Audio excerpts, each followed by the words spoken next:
the Spore or the Decorate. So it's just forcing another, kind of option coming out from Nils that Yuma has to consider when making their choices for any given turn. Well, let's get into game number 1 of this best of 3 in Swiss round number 4 at AIC between Nils, Dunlap, and Yuma, Kinugawa. Yuma is going to have the Smeargle and the Tornadus, a little bit more of that supportive lead, but for Nils, it's going to be the Urshifu and Qianpao.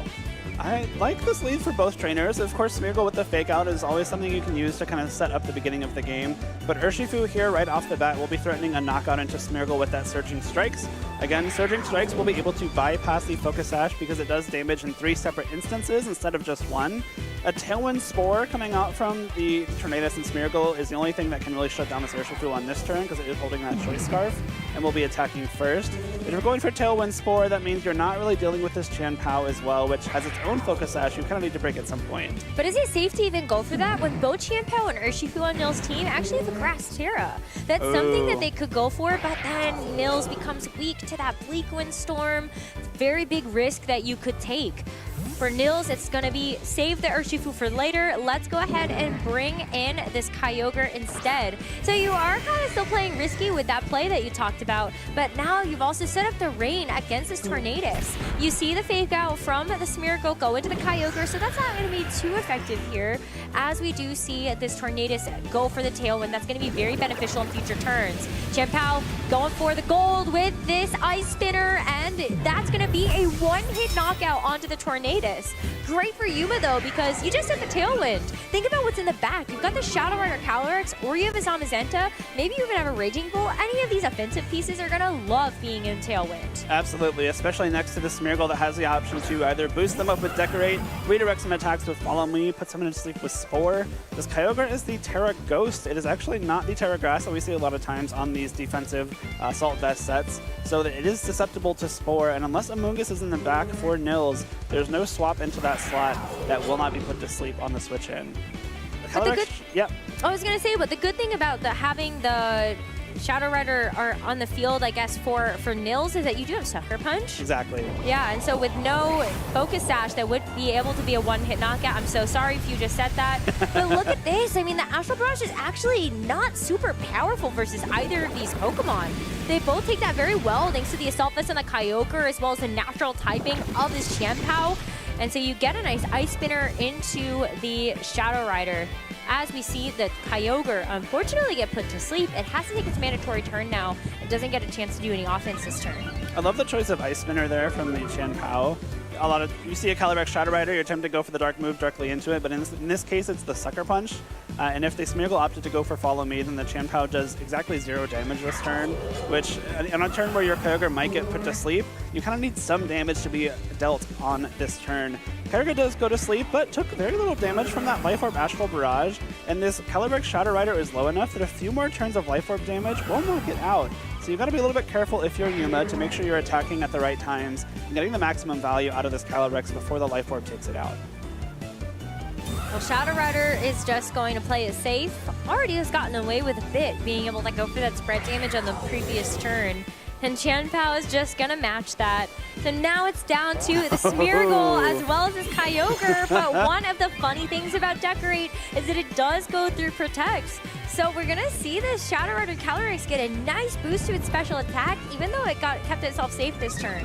That was pretty unpunishable for Yuma as well, considering the Smeargle's Focus Sash is still intact, and the Kyogre was going to be put to sleep. The Protect Decorate there means that now that Smeargle still has its full Focus Sash, it can very easily go for a Follow Me, redirect any attacks heading the Calyrex Shadow Rider's way, and a +2 Astral Barrage might be enough to pick up Kyogre from here, which would be a huge swing of momentum for Yuma. Well, you gotta risk it now, though. Nils didn't want to go for the Sucker Punch before because it could have been bested by this Follow Me, and that's going to happen this time around, as we think, when we see the Sucker Punch as a possibility, as you called out the Focus Sash being intact, it's really safe to be able to go for that Follow Me. Kyogre is able to hang on through this Astral Barrage, but can it wake up this turn to actually do some damage? We saw that it was able to lock into an offensive attack, so if you are able to land the Origin Pulse into both targets, it would be a knockout onto the Shadow Rider Calyrex, but unfortunately not. This Kyogre stays asleep, and even though the Tailwind is expired, this Shadow Rider Calyrex is still going to be faster. It'll be faster than the Zamazenta for sure. It will be slower than Urshifu, but Urshifu still has to deal with this Smeargle. Again, the Focus Sash still very much intact, so you're going to have to attack it twice in order to get any kind of damage into that Calyrex Shadow Rider. And now you see one of the pitfalls of not running Wide Guard on your Zamazenta. Iron Defense is really good for boosting up your own damage, but you lose the option to protect yourself from this Astral Barrage. And at this point, I don't know how Nils is going to be able to weather this storm. Literally. Yeah. Well, the storm, he set up the storm, and he doesn't have anything to do with it anymore. Well, you do see the protect from the Zamazenta, because at this point, I think Nils just really needs to start thinking about a game plan for game number 2. It's not over until it is over, but with this Astral Barrage, this Kyogre isn't going to get a chance to wake up on this turn or in this game number 1. It's going to get knocked out here, and now the Shadow Rider Calyrex gets yet another boost to its special attack. Now it's going to be even harder for either of Nils' Pokemon to actually do something. What is it, +4 now, special attack on this Calyrex Shadow Rider? Only taking damage from those Life Orbs. It's whittling itself down a little bit, but I think it's got more than enough time left to get at least one more Astral Barrage off, which would certainly win the game at this point.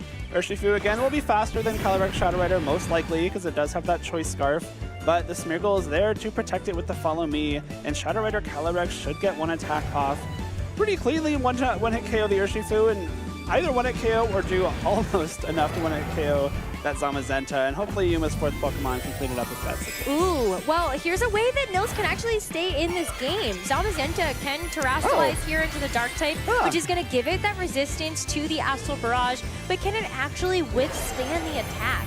It will be a double target attack because the Urshifu is still alive on the field, and it's going to be able to go for these Surging Strikes into the Smeargle as they get redirected away. Looks like it's going to be good for this 3-hit knockout to be a 1-hit knockout onto the Smeargle, and that's going to leave Yuma down to his final 2 Pokemon as well. But here's where things start to get really interesting. Can this Calyrex Shadow Rider actually take out this Zamazenta? And if the Zamazenta is able to survive, then it will be able to get a KO onto the Shadow Rider, thanks to the difference in these big HP totals, and it is going to survive with just enough HP to actually use its weight with the Heavy Slam to get the knockout onto the Shadow Rider Calyrex. And now, at the end of it all, this poor Shadow Rider, it was able to get so many boosts to its special attack. You gotta nerf it somehow, and that's by knocking it out. So all of a sudden, it goes down to a 1v1 as Nils brings Yuma down to his final Pokemon.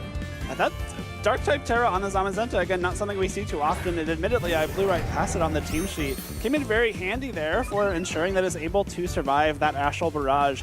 But, however, Yuma still does have the Zamazenta left over, and even though that both of them are going to be weak to the Body Press in either direction, I don't know that a Body Press is going to be able to one-hit KO Yuma's Zamazenta if you are Nils' Zamazenta. So, barring something like a critical hit, this most likely is still a win for Yuma, but it was much closer than I would have expected going into that last turn.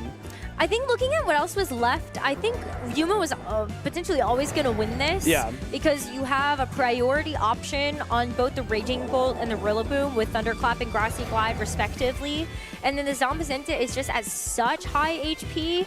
But who knows? Depending on how these Zamazenta are trained, maybe if you're able to give yourself enough of a defense boost, you can actually survive this. Yuma is finally going to use Terrasalization this game, and what a time to use it. Giving this defensive Grass Terra over to the Zamazenta to make sure it cannot be weak to Body Press anymore. But Nils' Zamazenta moves first.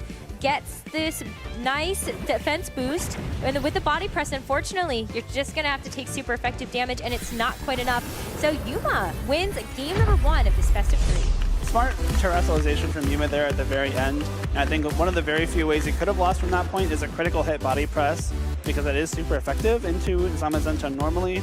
Turning into a Grass type removes that weakness, so even if Nils had gone straight for Body Press and gotten a critical hit, I think it's unlikely that the Zamazenta on Yuma's side would have been knocked out. So just a smart way to clean up that game. We saw both trainers hold on to their Terrasalization for the majority of that match. You know, their only Pokemon remaining was their Terrasalized Pokemon.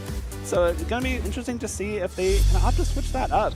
Yuma had pretty great control of that match, especially once that Decorate went into the Calyrex Shadow Rider. Much like coaching, it is a move that goes through Protect, so those boosts will stick even if the target takes no other damage from Protect on that turn. That poor Kyogre was asleep for so many turns as well. I think if any of those Origin pulses hit, this game might be a little bit closer. Because, you know, if Kyogre wakes up when it still had that sliver of HP, maybe it connects onto the Shadow Rider, and then Zamazenta is at full HP to actually get through the end of that game. And you might not feel as threatened to have to use the Terra Dark, and you can use it onto maybe like Urshifu instead or something like that. But I think you're right, going back to the control that Yuma had, I think one of the reasons why the Terrestrialization was used so late is because there was never really a good opportunity for Nils to use it for any other Pokemon. Right. Kyogre's Terra Ghost, it's in front of a Shadow Rider Calyrex. That would not be very good if you use Terra in front of that Pokemon. And then similarly, I think for Nils, when you had the Chien-Pao in front of the Tornadus, it's Terra Dragon Tornadus, so you can't really terrestrialize that either. Yep. So both of them, I think, just had like the perfect pieces in front of a different Pokemon to have to force you to preserve Terra for later. I think the Pokemon selection for Nils there was totally fine. The Kyogre and the Urshifu combined for some really strong water type damage. And of course, Zamazenta and Chien-Pao are a very strong combination as well. So what I think was Nils' undoing was the fact that Kyogre wasn't able to attack at all that game. It swapped in, immediately got put to sleep, and then didn't wake up before that Calyrex was able to finish it off. We did see it survive an Astral Barrage and then a +2 Astral Barrage, which kind of equates to 3 unboosted Astral Barrages, which is really important for this Kyogre, because if you're able to stick around and take those Astral Barrages, you can start dishing out some damage with Origin Pulse. And if it was able to, for example, break that Smeargle's Focus Sash, maybe finish off the Calyrex Shadow Rider before it could damage the Zamazenta, that game can go very differently. I absolutely agree with you. I mean, the Kyogre just had so much natural bulk behind it. Yeah. And I think that it's going to really play a pivotal role in the rest of the series. We've got game number 2 where Nils can make a comeback, but Yuma, seeing the success of that first game, is going to decide to go with the same lead with that Smeargle on the Tornadus. But Nils does make an adjustment. Having this Kyogre next to this Urshifu, you've got the range set up right away for this Choice Scarf Urshifu to just go nuts. I like this lead a lot more. It's a very offensive lead for Nils. The Urshifu is the Grass-type Terra, like you said, so it can't be put to sleep if you do opt to go for the Terrestrialization, but because it's not Ghost, you don't have the option to dodge a possible fake out from this Smeargle. So the choice of Terrestrialization here, if at all, is going to be really important. Of course, you don't really want to burn it right off the bat if you can help it, but if you think it's going to get you a huge advantage going forward, that might be worth considering.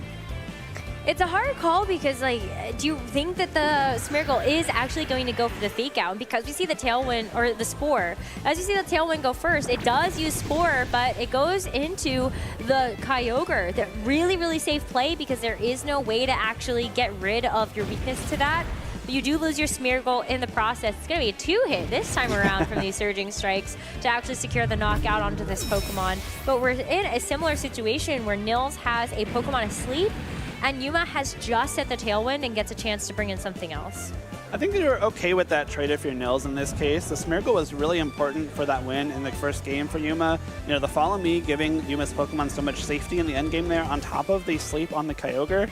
And you do knock out the Smeargle, the Tailwind does go up, and the Kyogre goes to sleep, but you take the first turn of sleep without your side of the field taking any damage at all. You know, there's a possibility of Kyogre immediately waking up on this coming turn and being able to start dishing out some damage, and I doubt that there's a way for this Kyogre to be knocked out on this coming turn as well. So it's going to be a threat on the field that Yuma has to deal with for the next couple turns, alongside this Urshifu Rapid Strike in the rain as well. Sharp Beak on Tornadus, maybe it's actually a tech for something like this Urshifu. You know, because of that boost from the Sharp Beak, Bleakwind Storm may come close to a one-hit KO, if not getting the job done all on its own, which could be a nice buff for Yuma here. Yeah, that's true.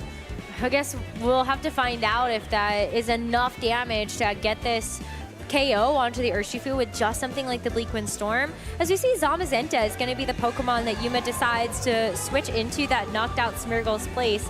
But this is a much better position. It's not the Shadow Rider Calyrex, so Nils actually does have the capability of going for something like the Terra Ghost, which is super important in situations like this where you are facing off against Body Press Zamazenta or like a Collision Course Koraidon or Close Combat Urshifu. This is really what this Terrestrialization choice is used for. And we see yet another adjustment from Nils. It's going to be the Grimmsnarl in the back. Grimmsnarl now has the potential to not only tank something like the Bleakwind Storm a little bit better, but you also have the capability on the next couple of turns, if you survive, to go for something like screens, as the body press, unfortunately, has to go into the Grimmsnarl. It's able to hang on there, but the rain is active. Bleakwind Storm cannot miss, and this poor Grimmsnarl doesn't get a chance to do anything in this game. Nils was certainly hoping to catch the body press into the Kyogre slot there instead of that Grimmsnarl. Unfortunately, Kyogre does stay asleep, so will not get the chance to attack this turn. And you do lose Grimmsnarl for your trouble. I think that was a really smart adjustment. You know, Grimmsnarl would have been able to slow the game down with Fake Out if you want to, and of course protect Kyogre from some damage with those Light Screen and Reflect options. I do like the Ghost Terra there from Kyogre. Now, like you said, there's no Calyrex Shadow Rider on the field just yet, so you don't have to worry about taking that super effective Astral Barrage. And if the Grimmsnarl was able to stick around, you could have gone for the Light Screen to negate some of that weakness. But unfortunately now, Kyogre doesn't have the chance to get so much damage off. And of course, you know, the Zamazenta note doesn't really threaten it anymore, and neither does Tornadus, but you still gotta wake up. I was gonna say, I was like, looking at the Heavy Slam, I was trying to say this in game number 1, but I couldn't find the word for weight-based power. But Heavy Slam on this Zamazenta for Yuma. Like, Kyogre's a very heavy Pokemon. Right. So really isn't going to be a super high base power for that move, but we still have Wide Guard. So even though this Zamazenta isn't going to be a huge offensive threat, you still have the ability to block most of Kyogre's attacks. You've got Water Spout as well as Origin Pulse, both of which are spread moves. Kyogre's gonna wake up, but it is going to go for the Thunder instead of falling for that Wide Guard trap, and Tornadus does not get knocked out. Kyogre gets a nice bit of HP regeneration, though, thanks to its partner in Amoonguss. Pollen Puff, the perfect option there to make sure that Kyogre is going to stay around for a much longer time now. Huge Pollen Puff there. Kyogre now in a position where, again, it's not being threatened a whole lot by either of these two Pokemon, especially if Zamazenta continues to go for Wide Guard, trying to block these two spread Water-type attacks. And now this Amoonguss, having taken a Bleakwind Storm, might need to swap out in order to remain on the field for another turn or two. But if you do, you gotta swap that Urshifu into a Bleakwind Storm. So you're gonna have to pick which of Amoonguss or Urshifu do you value more going forward. I believe Amoonguss does have access to Protect as well, so you maybe have the option to kind of save a turn with it. The Tornadus on Yuma's side also carries Protect, so there's a bit of a mind game there. You're going to protect that Amoonguss, you're going to swap it out. Do we need to Bleakwind, do we need to Protect? Yeah, I think the thing about the Zamazenta, though, is if you're going for a Wide Guard, it means that you're not going for damage either, and so maybe that means that you'll be able to keep this... Oh, well, this is even better. If the Tornadus is going to go for a Protect here, and the Zamazenta goes for Wide Guard anyway, well, then you're really not taking any damage, are you? But critically, I think the Urshifu gets to come in for free. And if the Tailwind expires on this next turn, and Yuma's game plan was to try to save the Tornadus to get another Tailwind up, then you do get that, but at what cost? Right. That is a massive switch in the Urshifu here. What Yuma was trying to do there with the Protect and Wide Guard was catch the Amoonguss protecting, which would have enabled Yuma to go for a very safe Bleakwind Storm on the following turn. Make sure you're getting damage out onto the field whenever you can. But by reading that play and going for that very aggressive Urshifu swap, now that could have gone poorly, right? It could have taken a Bleakwind Storm on the switch, maybe even something like a Body Press from that Zamazenta as well. But now Nils is in a spot where you're kind of forcing this Tornadus to go for Tailwind, which means that it's not going for that Bleakwind Storm. And if you want to do damage this turn, you have to go for an attack with Zamazenta, which means you can't Wide Guard. And I think that's really where we see Nils make such a critical adjustment in this game number 2. Might actually keep him within this series. We do see this Terastallization from Yuma go back once again onto the Zamazenta, so it takes that Terra Grass, just going to make sure that it's going to take some of these attacks from both the Urshifu and the Kyogre just a little bit better. But keep in mind, Kyogre still has Ice Beam. You see the Heavy Slam into the Kyogre. Now you can see what I was talking about with that weight-based power. Not going to be super effective there. As the U-turn into the Tornadus does get a chance to knock it out and give Nils the opportunity to pivot this Urshifu. You can see the Regenerator ability on the Amoonguss, giving it just a little bit more staying power as well. That's going to be back up to about 60% HP. You gotta find a way to stall out this Tailwind, though, if you want to win the game. The Urshifu is very valuable, but only if it doesn't have to take a Psychic from the presumed Calyrex Shadow Rider that is looming in the back for Yuma. Origin Pulse does come in, does a decent amount of damage to that Zamazenta, but because of that Grass Terastallization, which I think is a really smart call, you're just making sure you're taking even less damage from this Kyogre. And now that Rain is gone too, the power boost from Water-type attacks is gone. You have to swap that Kyogre out if you want to reset the rain and reboost the power of Water Spout and Origin Pulse and Surging Strikes. But if you swap Kyogre out, you got to swap Urshifu in at this point, and it's probably going to have to take an Astral Barrage for its trouble. Yeah, but we saw how, I mean, I kind of wonder how much you care about that if you're Nils. I wonder if you want the rain more than you care about the Urshifu at this point. But it's tough because I think you would like the Kyogre and the Urshifu to be on the field together at the same time. That way the Urshifu gets a chance to go for the Surging Strikes while in the rain. That's one way that you can knock out the Shadow Rider Calyrex and then just leave yourself with the Zamazenta to deal with. The other thing too now is Kyogre, if it wants to be using these water type attacks, they're both spread. The Zamazenta is able to just kind of go for Wide Guard on repeat. It is the grass type, so you really can't put it to sleep with Amoonguss anymore. The Amoonguss cannot Terastallize because Kyogre's already taken that. The Calyrex Shadow Rider has access to Psychic, so if you Psychic that slot, you're either knocking out the Amoonguss or the Urshifu while you possibly Wide Guard away and protect any damage from this Kyogre, but no Wide Guard just yet. No, and this is going to be super effective because you are a Ghost type now. This Astral Barrage is going to do more damage. Kyogre with the Assault Vest is still going to be able to take that like a champion, but with the it's going to be knocked out on the next turn. Yeah, it's going to be pretty rough for Nils here. Ice Beam comes through, will not be blocked by a possible Wide Guard and is super effective, but with no freeze, I think this is going to be really tough for Nils to come back from. Yuma going straight for damage on this turn made a lot of sense. Without the rain, Kyogre wasn't really threatening big damage, and I think the only thing that could possibly go wrong for you for the rest of this game is your Calyrex being put to sleep. So doubling the Amoonguss with the Astral Barrage and the Heavy Slam just makes too much sense to back out on. But we've seen Urshifu's actually take an Astral Barrage before. Life Orb is going to make that attack just a little bit more powerful. Ooh. But this is one way that you can actually make sure that, the Astral Barrage isn't going to give over a special attack boost. You would be guaranteed a knockout onto the Kyogre. Maybe Urshifu is able to survive it. And because you've got that double protect on the Amoonguss, you do have that Pokemon around for another turn to go for something like Range Powder. Urshifu barely hangs on, so there is no special attack boost gifted over to the Shadow Rider Calyrex. And the Heavy Slam went into the Amoonguss, so it protects itself. There is one more turn of Tailwind to get through here for Yuma, but the Urshifu might be able to stand a chance here. There's no more Tornadus in the back. But I don't know that Urshifu, I guess you'd have to swap Kyogre in, right, on this next turn.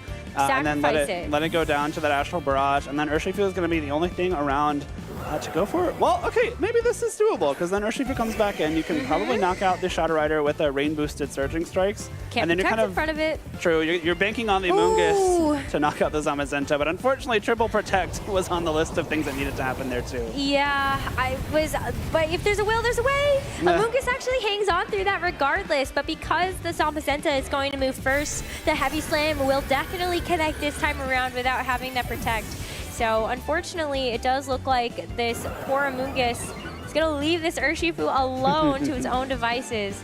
But Urshifu still has the Choice Scarf, would be able to actually get the Surging Strikes into the Shadow Rider Calyrex next turn. And the Rocky Helmet does mean that the Zamazenta is going to take a bit of recoil, but it is tough in this 2v1 situation. Even though the Tailwind has expired, this Urshifu is at 5 HP. Nils did make this pretty close. If that Ice Beam from Kyogre had done maybe a little bit more damage, Rocky Helmet knocking out Zamazenta could have allowed you to win this game, but unfortunately Urshifu does not carry any attacks that hits both targets. Surging Strikes come through and will be able to knock out this Calyrex Shadow Rider in just 2 hits, but Zamazenta should seal it up.